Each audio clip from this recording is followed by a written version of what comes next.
Hello everyone. आज हम लोग चरक चिकित्सा चैप्टर नंबर 17 का मुख्य तौर से चिकित्सा करने वाले हैं। जितना भी बेसिक पार्ट था हम लोग कर चुके हैं। और अगर आप लोगों ने वो वीडियो नहीं देखी है तो मुझसे कांटेक्ट करके आप लोग वो वीडियो ले सकते हैं, डिटेल में देख सकते हैं। आज जितना भी हम लोग पढ़ चुके हैं थोड़ा सा ब्रीफ करते हैं, फिर चिकित्सा डिटेल में पढ़ेंगे इसकी। तो हम लोग स्टार्ट करते हैं चैप्टर नंबर 17। हिक्का निरुक्ति हम लोग देखते हैं। सबसे पहले हिक इति कृत्वा कायति शब्दादये इति हिक्का। जिस रोग में हिक हिक की ध्वनि निकलती है उसे हिक्का कहते हैं। और यह दुर्जय व्याधि बोली गई है। It's difficult to treat. और श्वास इन कंपेयर टू हिक्का मोर डिफ़िकल्ट रहता है।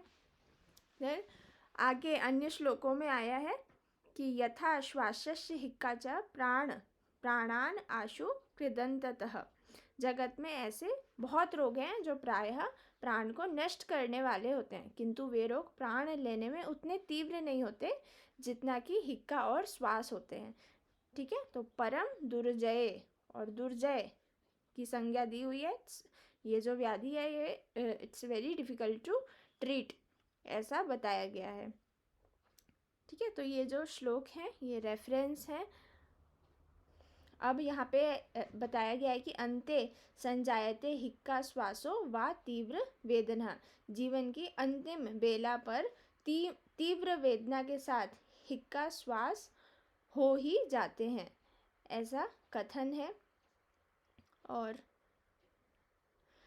नेक्स्ट हम लोग देखें इनमें समानता, हिक्का श्वास में समानता श्लोक नंबर 8 और 9 में। तो इसमें जो मुख्य तौर से दोष रहता है वो कफ और वात रहता है। वाग्भट ने पित्त स्थान इसका उद्भव बताया है, जो कि आमाशय भी है। ऑल राइट, तो इसी में लास्ट में हम लोग देखें तो इसमें आशीविष आविव बोला गया है। आशीविष हम लोग विसर्प में भी पढ़ते हैं, तो ये आशीविष के समान क्रुद्ध होता है, प्राणनाशक है। ठीक है, हिक्का श्वास क्रुद्ध सर्प के समान शीघ्र ही प्राणनाशक होता है। ठीक है, आखुविष हम लोग वात और रक्त में देखते हैं।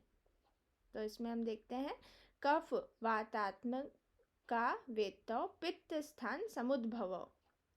ठीक है, पित्त स्थान समुद्भव और दोष में वात और कफ बताया रखा है इसमें।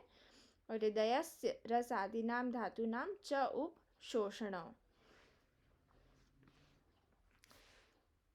नेक्स्ट हम लोग देखते हैं चरक अनुसार हिक्का और श्वास के निदान समान बताए गए हैं। और वाग्भट अनुसार इन दोनों में 5 चीज़ें कॉमन है: निदान, पूर्व रूप, संख्या, प्रकृति और संश्रय। ऑल राइट, अब हम लोग निदान देखते हैं। तो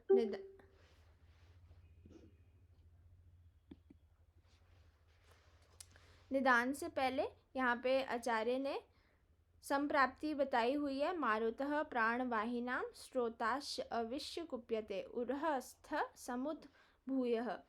ठीक है, तो ये वक्ष प्रदेश में स्थित कफ को उबाड़कर प्राणियों के प्राणवायु की रुकावट के लिए भयंकर 5 प्रकार के हिक्का और श्वास उत्पन्न करता है। और पूर्व रूप में यहाँ पे 3 पूर्व रूप सबसे ज़्यादा इम्पॉर्टेंट है। हिक्का के पूर्व रूप हैं ये। हिक्का के अभी हम हिक्का पढ़ेंगे, तो सबसे पहले हिक्का के पूर्व रूप देखते हैं। कंठ एवं उरह प्रदेश में भारीपन रहता है। कंठ उरह सो गुरुत्वम च वदनस्य कषायता। हिक्का नाम पूर्व रूपाणी कुक्षेर आटोप एव च। ठीक है, तो 3 पूर्व रूप है। कंठ और उदर प्रदेश में भारीपन, मुख का कषाय होना और कुक्षी आटोप। ठीक है, जो श्लोक नंबर 20 है वो श्वास के पूर्व रूप बताए गए हैं। जब हम श्वास के भेद पढ़ेंगे तो तब हम लोग उसे पढ़ेंगे। तो इसके अगर भेदों की बात करें तो यहाँ पे अन्यजा, शुद्रा, महा, गंभीर, व्यपेता, हिक्का, ऐसे ये 5 भेद बताए गए हैं। आचार्य सुश्रुत ने व्यपेता के स्थान पर यमला बताया है। ठीक है, इसकी संप्राप्ति हम देखें तो जब कुपित वायु कफ को लेकर प्राण, उदक और अन्न वह स्रोतस में अवरोध उत्पन्न करती है तो हिक्का शब्द उत्पन्न होता है। तो यूपीए से हम इसे याद करते हैं। अब हम महाहिक्का देखते हैं। तो महाहिक्का में एक बहुत ही इंपॉर्टेंट लाइन है, महामूला महामेगा वेगा महाशब्दा महाबला। और श्लोक नंबर 25 में अश्रु विप्लुत नेत्रस्य हम लोग इसमें देखते हैं। लास्ट में सद्यः प्राण हरामता, तो महाकाल के पास ही अधिकार है प्राण हरने का। इस टाइप से हम इसे याद करते हैं, सद्यः प्राण हरामता। गंभीरा हिक्का की बात करें तो उसमें नाभि और पक्वाशय से ये उत्पन्न होती है। और घोर गंभीर वादिनी ऐसा आया है, घुर शब्द होता है। और लास्ट में इसमें प्राण के लिए आया है प्राणांतिकी मता, प्राणों का अंत। जब भी कोई गंभीर बीमारी होती है तो ही प्राणों का अंत होना, ऐसे हम लोग बोलते हैं कि प्राण का अंत होने वाला है, गंभीर बीमारी है। ठीक है, तो गंभीर से ऐसे प्राणांतिकी मता याद करेंगे। आचार्य सुश्रुत में अनेक उपद्रव युता गंभीरा, अनेक उपद्रव से उत्पन्न होती है, अनेक उपद्रव उत्पन्न हो जाते हैं गंभीरा हिक्का में, इसलिए उन्होंने ऐसा बोला। और आचार्य सुश्रुत ने महाहिक्का में सर्वगात्र प्रकंपनी बोला गया ना, कंपन होने लगता है। तो जब मृत्यु आती है तो भी कंपन होता है, इस तरीके से हम लोग याद कर सकते हैं। व्यपेता में जत्रु मूल से यह उत्पन्न होती है। और प्राण उपरोधिनी, इस टाइप से हम याद करते हैं, अवरोध और उपरोधिनी, इस टाइप से हम याद करेंगे। यह आहार परिणाम अंते भूयस्य लभते बलम, जैसे ही आहार परिणाम अंते भूयस्य लभते, आहार के परिणाम के अंत में इसमें ऐसा बताया गया है कि लभते बलम, है ना, इसका जो वेग है और ज़्यादा बढ़ जाता है व्यपेता हिक्का में। ठीक है, अन्य जो आचार्य हैं सुश्रुत और वाग्भट, इसको यमला नाम से बोलते हैं। इसमें भी विप्लुतक्ष वर्ड आता है, जत्रु मूल इसका उद्भव स्थान है ना। जो 4 प्रकार के अन्न बताए गए हैं, अशित, खादित, पीत और लीड, इन 4 प्रकार के जो अन्न है उनके सेवन से यह उत्पन्न होता है। ठीक है, और जैसे ही अन्न पच जाता है तो हिक्का का वेग और बढ़ जाता है। ठीक है, भूयस्य लभते बलम, जो हिक्का का बल है वो बढ़ जाता है। और सुश्रुत और वाग्भट ने जत्रु मूल से उत्पन्न हिक्का शुद्रा मानी है, व्यपेता नहीं मानी है। तो ये थोड़ा सा डिफरेंस है। शुद्रा हिक्का में बता रखा है, ये इतना ज़्यादा गंभीर नहीं होती है शुद्रा हिक्का।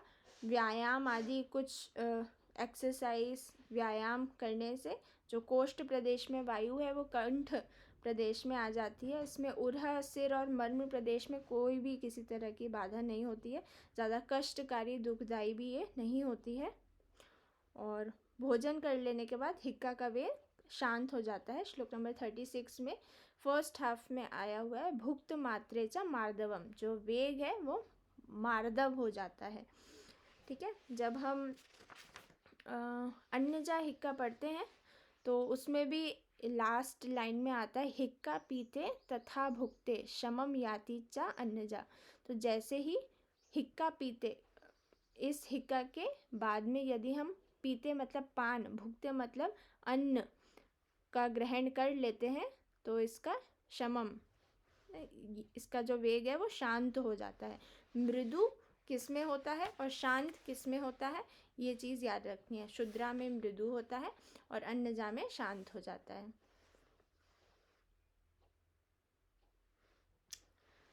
ऑलराइट, तो अन्यजा में आचार्य वाग्भट ने भी भक्तोद्भवा कहा हुआ है। ठीक है, शुद्रा हिक्का में श्रम करने पर ये बढ़ जाता है और भोजन कर लेने पर मृदु हो जाता है। ठीक है। ऐसे ही हम वातज गुल्म में भी लक्षण पढ़ते हैं कि भुक्ते मृदुत्वम समुपैति यस्य। भुक्त भोजन कर लेने के बाद उसका भी जो तीव्रता है वो कम हो जाती है, उसमें भी अति दुख नहीं होता, और शिर मर्म और उरह में ज़्यादा बाधा नहीं होती शुद्रा हिक्का में। ठीक है, शुद्रा मतलब छोटा, तो इस टाइप से मैंने चोर करके भी आप लोगों को याद करवाया था। ठीक है, तो अभी हम काफ़ी डिटेल में नहीं पढ़ रहे हैं, इसलिए हम जल्दी से बढ़ रहे हैं आगे। साध्य साध्यता में जहाँ भी प्राण शब्द से वर्ड आ रहा है, तो हमने 3 हिक्काओं में प्राण से पढ़ा था। ठीक है, महाहिक्का, गंभीर हिक्का और व्यपेता हिक्का, तो ये क्या है, असाध्य है। और शुद्रा और अन्यजा में हमने प्राण से कुछ भी ऐसा नहीं पढ़ा, तो वो साध्य है। इस टाइप से हम लोग याद करेंगे। अब हम श्वास में आते हैं।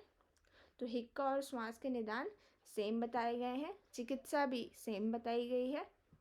थोड़ा बहुत ही डिफरेंस है आचार्य चरक में, बाकी अन्य आचार्यों ने अलग अलग बताई है। ठीक है, तो इस टाइप से हम भी साध्य साध्यता याद कर सकते हैं कि महागंभीर व्यक्ति असाध्य है, अन्न और शुद्ध साध्य है। ठीक है, अब जो पूर्व रूप है श्वास के वो देखते हैं। आनाह, आनाह मतलब गैस का होना। पार्श्वशूल च पीडनम हृदयस्य च ना, तो एक टर्म है कॉल परमोनेल, तो उसमें जो भी लंग्स के डिजीज़ हैं वो हार्ट में ट्रांसफ़र होना और हार्ट की लंग्स में ट्रांसफ़र होना, वो एक आम बात रहती है। ठीक है, तो हृदय से, तो हृदय में भी इसमें पीड़ा होगी, लंग्स की बीमारी है ये। ठीक है, प्राणस्य च विलोमत्वम श्वासानाम पूर्व लक्षणम। संप्राप्ति अगर हम देखें तो इसमें यदा श्रोतांसी समृद्ध मारुत कफ पूर्वकम, तो मारुत वात और कफ दोष इसमें प्रधानता रहती है। और विश्व वज्र जति समृद्ध तथा, तो विष के समान ये फैलने वाली व्याधि है श्वास। ठीक है, तो अब हम भेद देखते हैं। महाश्वास से स्टार्ट करते हैं। महा, ऊर्ध्व, छिन्न, तमक और शुद्र, ऐसे 5 प्रकार बताए गए हैं इसमें। तो महाश्वास में हम लोग पढ़ते हैं उच्चय स्वसति प्रनष्ट ज्ञान विज्ञान बद्ध मूत्र वर्च, जो भी इम्पॉर्टेंट चीज़ें हैं वही मैं सिर्फ पढ़ रही हूँ। तो इसमें उच्चय स्वसति ये एक इम्पॉर्टेंट चीज़ है। क्या ये आया हुआ है 46 श्लोक नंबर के सेकेंड हाफ में, उच्चय स्वसति।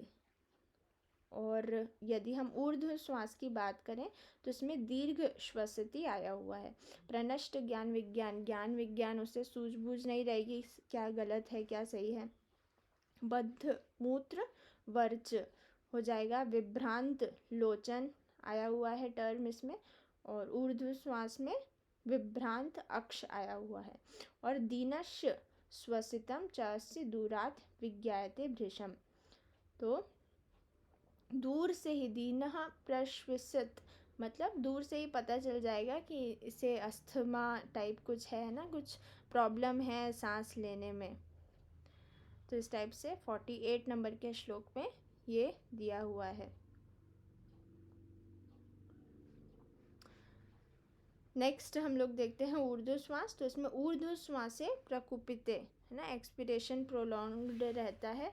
और अधः श्वास से निरुद्धे, ऊर्ध्व श्वास से प्रकुपित होना और अधः श्वास का निरुद्ध होना ये बताया है। विभ्रांत आक्ष बताया है। ऊर्ध्व दृष्टि इसमें सबसे ज़्यादा इम्पॉर्टेंट है, ऊर्ध्व ऊपर की तरफ देखता है। और दीर्घ श्वसिति, उच्चय श्वसिति महाश्वास में है और दीर्घ श्वसिति ऊर्ध्व श्वास में है। और ऊर्ध्व श्वास में परिदेवी लक्षण का अर्थ दुखार्त आया है अष्टांग हृदय के अनुसार। इसका एक क्वेश्चन बना था। अब हम छिन्न श्वास देखते हैं। इसके लास्ट वर्ड में हंत्य शून आया हुआ है। हंत्य शून मतलब मृत्यु का होना। नेक्स्ट हम छिन्न श्वास देखेंगे। तो इसमें स्वसिति विभिन्न विप्लुताक्ष, ठीक है, तो विप्लुताक्ष वर्ड आया है। व्यपेता में भी हमने विप्लुताक्ष पढ़ा था। विभ्रांत लोचन महाश्वास में, विभ्रांताक्ष ऊर्ध्व में और विप्लुताक्ष व्यपेता में और छिन्न में। और इसमें रक्त एक लोचन, ये एक इम्पॉर्टेंट है कि एक आंख इसमें रेड हो जाती है। श्वसति विच्छिन्न, है ना, रुक रुक के श्वास आती है, छिन्न बीच में आएगी फिर रुकेगी फिर आएगी, इसलिए इसका नाम छिन्न है। ठीक है, इसमें ज़्यादा बाधा नहीं पहुंचती है। दुख हार तो मर्म छेद रुग अर्दित, ऐसा आया हुआ है। ठीक है, इसमें देखें, उस रोगी के शरीर में मर्म स्थान को काट दिया गया है, इस प्रकार की वेदना होती है और दुख से वह अत्यधिक पीड़ा रहता है ना। जो नेक्स्ट, जो लास्ट वाला श्वास है शुद्र श्वास, उसमें ज़्यादा पीड़ा नहीं होती है, इसमें पीड़ा होती है छिन्न, छिन्न में पीड़ा होती है। लास्ट में हम देखेंगे तमक श्वास। ठीक है, तमक श्वास से पहले हम शुद्र श्वास देख लेते हैं। तो शुद्र श्वास में थोड़ा भी श्रम करने पर उत्पन्न ये होता है, और जैसे ही थोड़ा आराम किया, भोजन वगैरह किया, तो ये शांत हो जाता है। ज़्यादा बाधा और पहुंचाने वाला नहीं है। ठीक है, ज़्यादा रुकावट भी नहीं करता है, भोजन आदि कर लिया तो ये ठीक हो जाता है। तमक श्वास में हम लोग पढ़ते हैं, प्रतिलोम यदा वायु श्रोतांसी प्रतिपद्यते, ग्रीवा शिरश्च संग्रहणी श्लेष्माणाम समुदीर्यति च। ठीक है, इसमें प्राणवह स्रोतस में विलोम, जो विपरीत गति है वो होने लगती है। ग्रीवा, सिर में जकड़ाहट होती है, इसको हम अस्थमा से कोरिलेट कर सकते हैं। ठीक है, कफ, इसमें पीनस भी एक लक्षण होता है, ये भी इम्पॉर्टेंट है। कफ को बाहर कर ये पीनस रोग उत्पन्न करता है। 56 श्लोक नंबर में देखेंगे, करोति पीनसम तेन रुद्धो घुरघुर रुक तथा। ठीक है, नेक्स्ट, अतीव तीव्र वेगम च श्वासम प्राण प्रपीडकम। नेक्स्ट, इसमें प्रमोह कास मानस्य गच्छति मुहुर्मुहुर। तो प्रमोह कास, ये हमें एक पित्तज कास में भी ऐसा ही लक्षण दिखता है, उसमें प्रतत कासमान ऐसा आता है। प्रतत कासमान कंटिन्यूअस उसमें कास होता है। प्रमोह मतलब इसमें बेहोशी भी आ जाती है, कास के साथ वेग बढ़ जाता है तो बेहोश हो जाते हैं। तो प्रमोह कासमान आया हुआ है तमक श्वास में। नेक्स्ट में तस्यैव च विमोक्षान्ते मुहूर्त लभते सुखम। जैसे ही कफ निकलता है तो एक मुहूर्त तक के लिए उसको सुख का अनुभव होता है। और न च अपि निद्रा लभते शयनाम श्वास पीड़िता, तो उसको निद्रा नहीं आती है, जैसे ही वो लेटने की कोशिश करता है तो और ज़्यादा उसकी पीड़ा बढ़ जाती है, तो वो आसन बैठना प्रेफर करता है। आसीनो लभते सौख्यम उष्णम चैव अभिनंदती। उष्ण चीज़ों का अभिनंदन अच्छा लगता है, क्योंकि ये जो व्याधि है वात और कफ प्रधान है और दोनों ही शीत गुण है, तो उसे उष्ण चीज़ों को खाना अच्छा लगेगा, अभिनंदती, और बैठना सही लगेगा। उच्छ्रिताक्षरो, ऊपर देखता है, ललाटे स्विद्यता, उसके जो माथे पे पसीना आता है। ये सारी चीज़ें बताई गई हैं। लास्ट लाइन में मेघ अम्बु शीत प्राग वाते, अगर बादल वगैरह छा गए हैं और ऐसा ठंडा माहौल हो गया है, बारिश वगैरह और पूर्वी वायु, ये सारी चीज़ें, शीतल वातावरण है, तो उसका जो वेग है वो बढ़ जाएगा, शीत गुण बढ़ जाएगा, तो वेग और व्याधि भी बढ़ जाएगी। इसको याप्य संज्ञा दी गई है। आचार्य सुश्रुत ने कृच्छ साध्य बोला गया है, और अगर 1 वर्ष से कम दिनों तक है तो ये साध्य बताया गया है। प्रथमक और संतमक 2 इसके भेद होते हैं। तो प्रथमक को हम पैजामा से याद करते हैं, इसमें ज्वर और मूर्छा 2 लक्षण आते हैं। और संतमक ज़्यादा इम्पॉर्टेंट नहीं है, तो इसको सुश्रुत और वाग्भट ने भी नहीं माना है संतमक श्वास को। तो इसमें अंधकार से जो बढ़ता है और शीतल उपचारों से शांत होता है, इसको हम संतमक कहते हैं। इसकी साध्यता में जो शुद्र श्वास है वो साध्य है, और छिन्न महाऊर्ध्व श्वास असाध्य है। और अभी हमने तमक पढ़ा, याप्य। ठीक है, आचार्य सुश्रुत ने श्वास, कास और विलंबिका को भी दुर्निवारणीय रोग बोला गया, डिफिकल्ट टू ट्रीट। ठीक है, इसकी मारकता के लिए अष्टांग हृदय निदान स्थान में एक चीज़ आई हुई है कि हिक्का श्वासो यथा तो ही मृत्यु काले कृतालयो, नहीं मृत्यु काले कृतालयो, ऐसा वर्ड किस आचार्य ने बोला है, मारकता के लिए बोला गया है। शीघ्र ही मृत्यु आती है यदि इसमें हम चिकित्सा नहीं करते, शीघ्र ही देह का नाश हो जाता है। ठीक है, अब हम चिकित्सा पर आते हैं। मुख्य तौर से अब हमें चिकित्सा पढ़नी है डिटेल में। तो देखते हैं।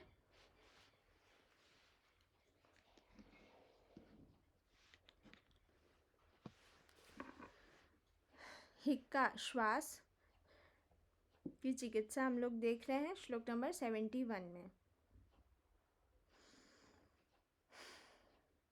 सबसे पहले हमें स्नेहन करना है। ठीक है, तो स्नेहन कैसे करेंगे? स्नेहन और स्वेदन यहाँ पे बताया हुआ है। तो हिक्का श्वास से अर्दितम, अर्दित मतलब पीड़ित, यदि कोई व्यक्ति हिक्का श्वास से पीड़ित है तो स्निग्धैर आदो स्वेदैर उपचारयेत, आक्तम लवण तैलेन, तिल के तेल में लवण मिला के मर्दन करना है उसके वक्षस्थल में, है ना।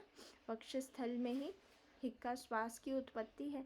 ठीक है, तो वक्षस्थल में हम लोग मर्दन करेंगे और तत्पश्चात स्वेदन कैसे करेंगे? नाड़ी, प्रस्तर और शंकर, 3 टाइप्स के स्वेदन बताए हुए हैं। इस टाइप से स्वेदन करेंगे। ठीक है, तो इस चीज़ को हाईलाइट कर लेंगे। कफ और वात शामक चिकित्सा हमें करनी है। सभी आचार्यों ने बता रखा है, आगे श्लोक में भी ये आएगा।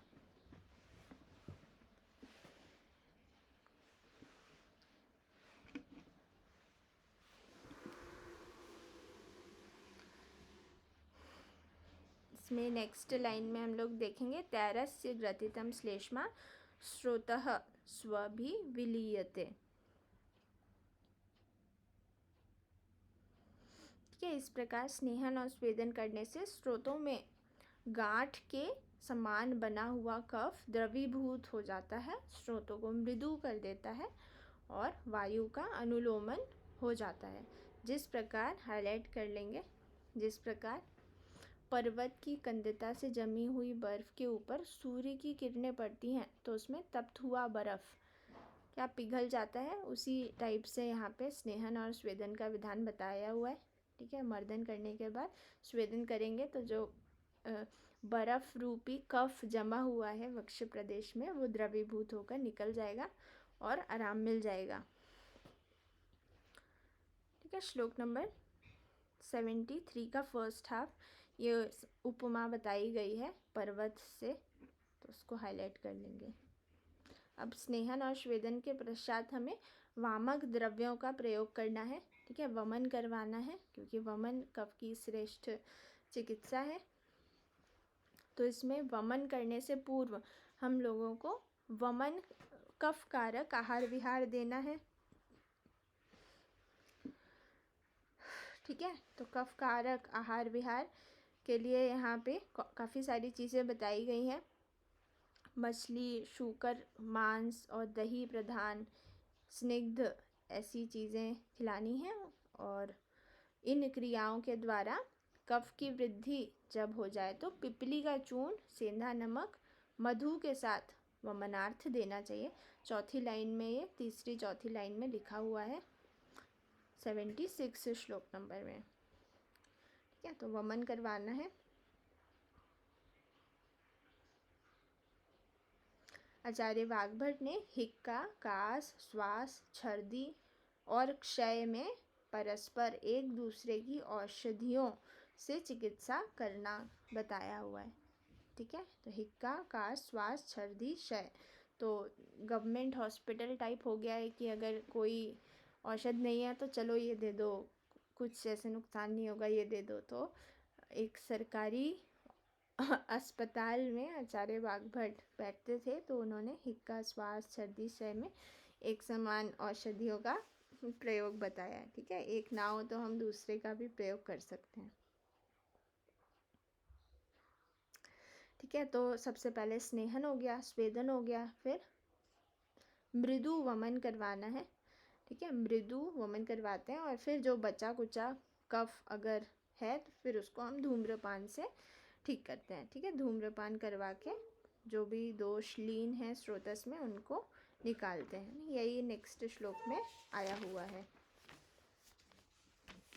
अब उपद्रव की चिकित्सा, अगर यहाँ पे नेक्स्ट श्लोक में 81 श्लोक नंबर में हम लोग देखेंगे, यदि अतिसार, रक्तपेत, दाह आदि ये सब उपद्रव और हो गए हैं तो मधुर, स्निग्ध और शीतल चिकित्सा करनी चाहिए। ठीक है, स्वरशीन। नेक्स्ट देखेंगे श्वासगत रक्तपित्त में स्वेदन वर्ज्य। तो अगर हमें पता है कि अगर पित्त प्रधान है तो फिर हमें स्वेदन कर्म नहीं करना चाहिए। ठीक है, पित्त प्रकृति है ऐसी, उष्ण ऋतु चल रही है तो स्वेदन नहीं करना चाहिए। ठीक है, नेक्स्ट हम देखेंगे वमन का प्रयोग बताया हुआ है, इतना इम्पॉर्टेंट नहीं है फिर भी देख लेते हैं। नव ज्वर से पीड़ित और आम दोष से युक्त रोगियों के बल और दोष का विचार कर रुक्ष स्वेद और लंघन कराना चाहिए। ठीक है, रुक्ष स्वेद स्निग्ध कराएंगे, आम की और वृद्धि हो जाएगी। ठीक है, या फिर लंघन भी करवा सकते हैं और तत्पश्चात वमन करवाना चाहिए। ठीक है, नेक्स्ट देखेंगे 88 श्लोक में श्वास पीड़ित रोगी के दो भेद होते हैं, एक बलवान और एक दुर्बल। दो लोगों को हो सकता है, एक तो जो पतले हैं और एक जो मोटे हैं। तो यदि बलवान में अगर होता है तो हम लोगों को संशोधन करवाना है वमन विरेचन से। ठीक है, उसके बाद धूम वगैरह दे सकते हैं, धूम अवले है।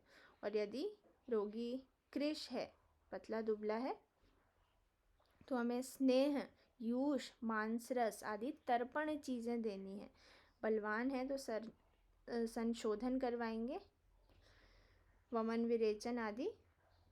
ठीक है, और अगर दुर्बल है, वातिकान दुर्बकान बालान वृद्धाश्य अनिल सूदने ना, वात प्रधान होगा अगर यदि वो दुर्बल है, दुर्बल को ही वात प्रधान बोला गया है, बालक है, वृद्ध है तो उसको हम तर्पण चिकित्सा करेंगे ना, शोधन से तो फिर उसकी मृत्यु हो ही जाएगी। अब यहाँ पे योग आ जाते हैं, योग हाईलाइट करेंगे। निदिग्धिकादि योग, निदिग्धिका हम कंटकारी को कहते हैं। ठीक है,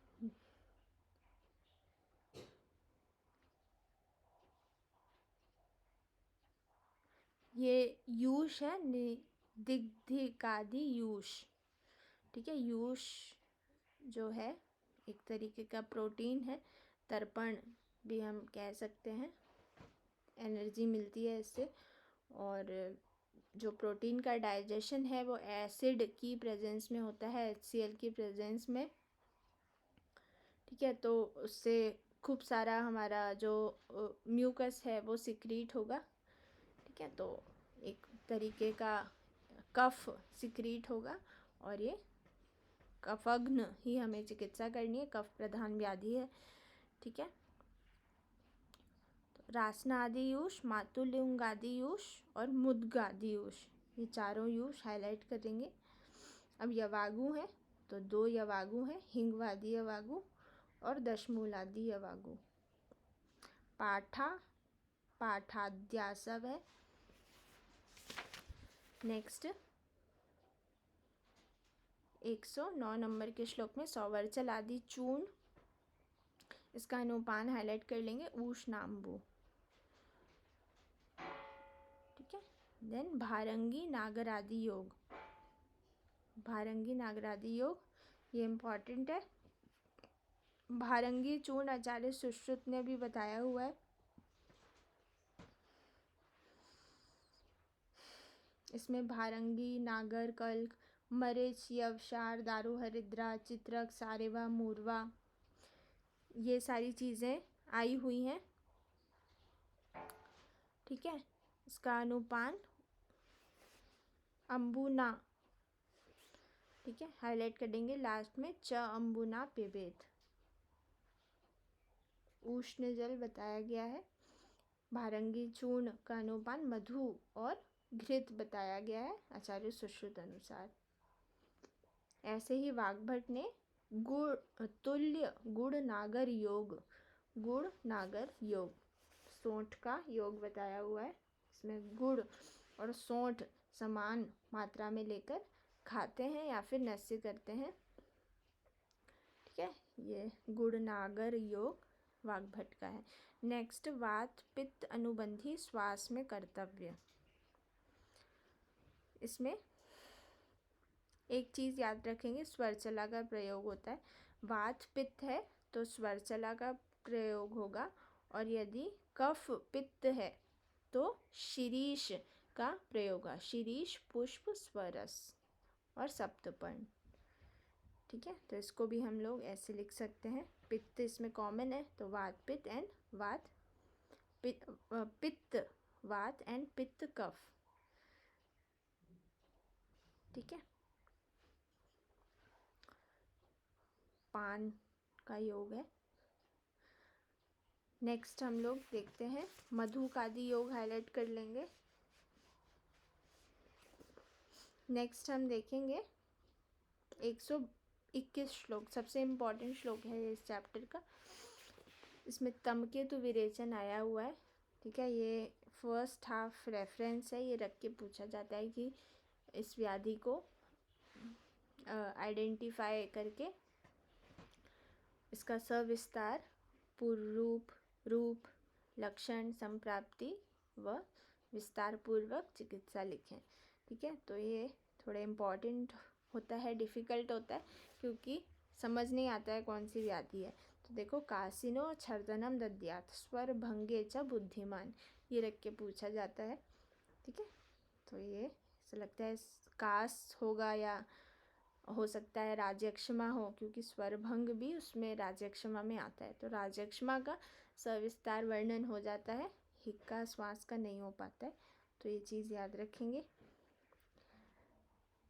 ठीक है, तो यहाँ पे अब 2 कंडीशन आ जाती हैं।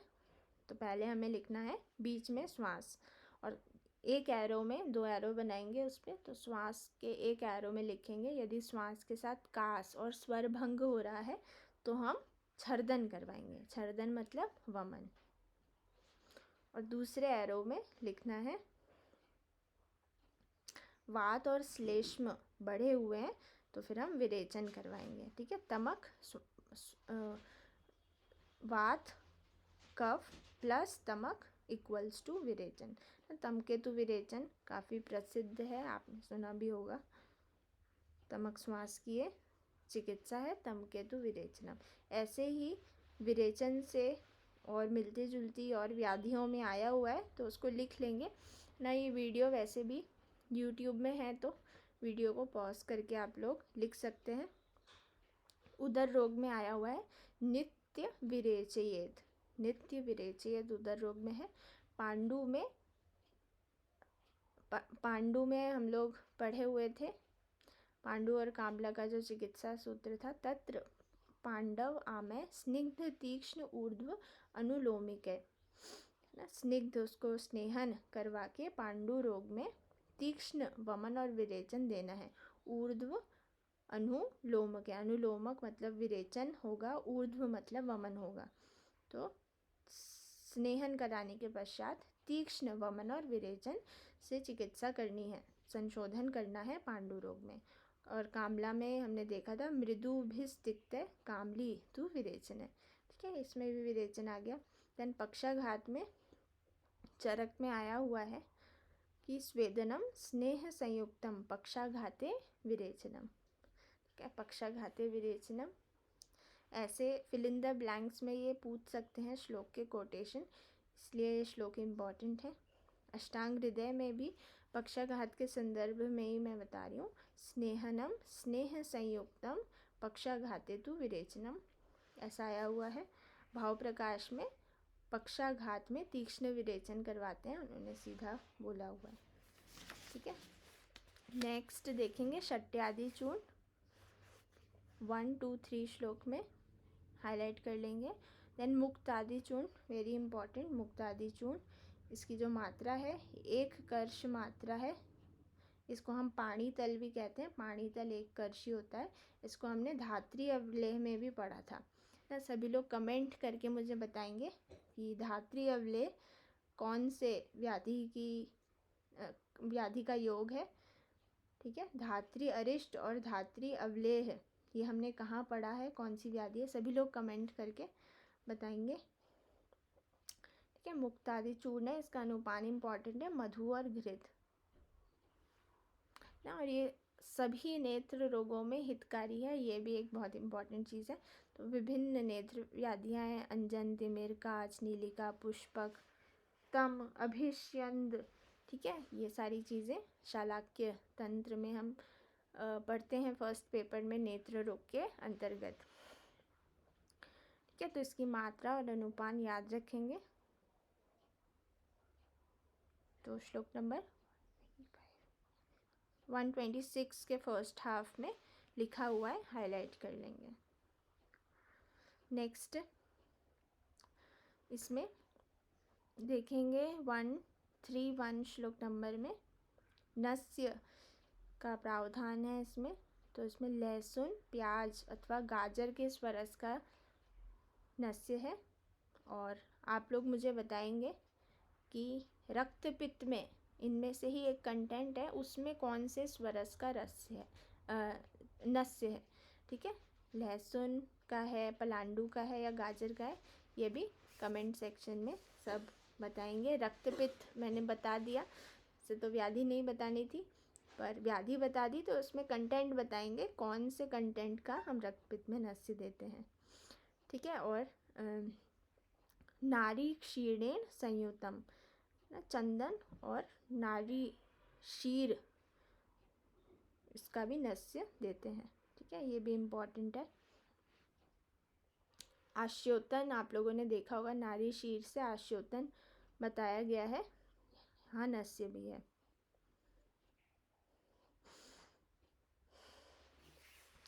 लास्ट देखेंगे नेक्स्ट श्लोक में 134 फर्स्ट हाफ में देखेंगे। सकृत उष्ण सकृत शीत व्यत्यास चिकित्सा इसमें भी बताई हुई है। ठीक है, तो कभी ठंडा दूध देना है गरम, और कभी ठंडा, शीतल कभी उष्ण। ठीक है, इस टाइप से व्यत्यास चिकित्सा बताई है।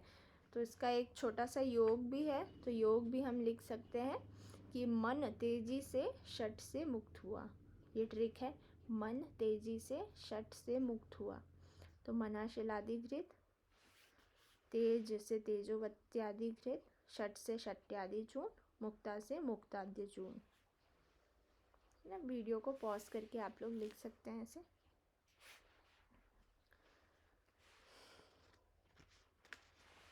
नेक्स्ट हम लोग देखेंगे हिक्का वेग शामक उपाय। ये उपाय काफ़ी कारगर होते हैं। ठीक है, तो इसमें शीतल जल का परिसेक मुख पर करने से हिक्का वेग तुरंत ही चला जाता है। कोशिश करना है ध्यान कहीं और चला जाए उस चीज़ से, तो अपने आप ही हिक्का का वेग ठीक हो जाता है। सहसा त्रास उत्पन्न करने से, आश्चर्य उत्पन्न करने से, प्राण आदि का भय उत्पन्न करने से। ठीक है, जैसे तुम्हारे प्रिय किसी की मृत्यु हो गई, तो उस टाइप से हम जैसे ध्यान डाइवर्ट करेंगे तो तुरंत ही वेग चला जाता है। ये मैंने भी महसूस किया है, आप लोग भी ट्राई करिएगा, तुरंत ही हिक्का बंद हो जाती है। सहसा क्रोध या हर्ष, प्रिय वस्तु की प्राप्ति या उद्वेग के कारण हिक्का रोग शांत हो जाते हैं। अष्टांग हृदय ने हितम कीटैश दशनम, मतलब कीड़े से कटवा दें। तो बेसिकली ध्यान डाइवर्ट करने का तरीका है, तो यही चीज़ बताई हुई है। हाईलाइट कर लेंगे श्लोक। शीतांबु सेक सहसा त्रासो, विस्मापन भय, क्रोध हर्ष, प्रिय उद्वेग। ठीक है, हिक्का प्रच्यावना मता। नेक्स्ट दशमूलाद्य घृत हाईलाइट करेंगे। तेजोवत्यादि घृत हाईलाइट करेंगे। मनाशिलादि घृत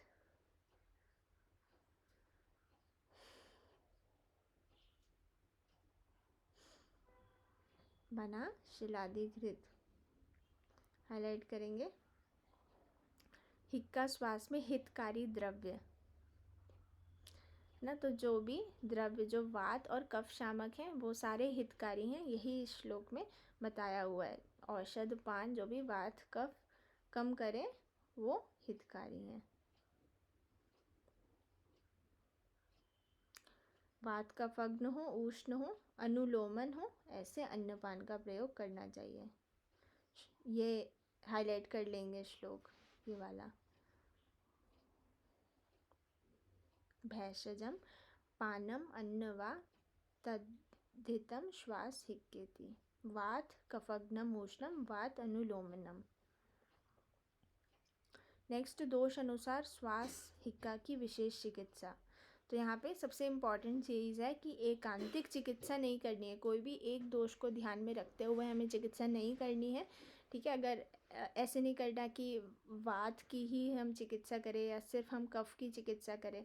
एकांतिक सिर्फ हम कफ को ध्यान में रखेंगे तो वात बढ़ जाएगा या पित्त बढ़ जाएगा, ठीक है। तो यही चीज़ बताई रखी है कि कफ कारक या वात शामक उसमें चिकित्सा नहीं करनी चाहिए, अर्थात केवल वात या कफ नाशक औषधियों का प्रयोग नहीं करें। केवल नहीं करना, एकांतिक नहीं करना ना, जो भी युग्म चीज़ें हैं जो डबल दोष को शांत करती हैं ऐसी चिकित्सा करना है।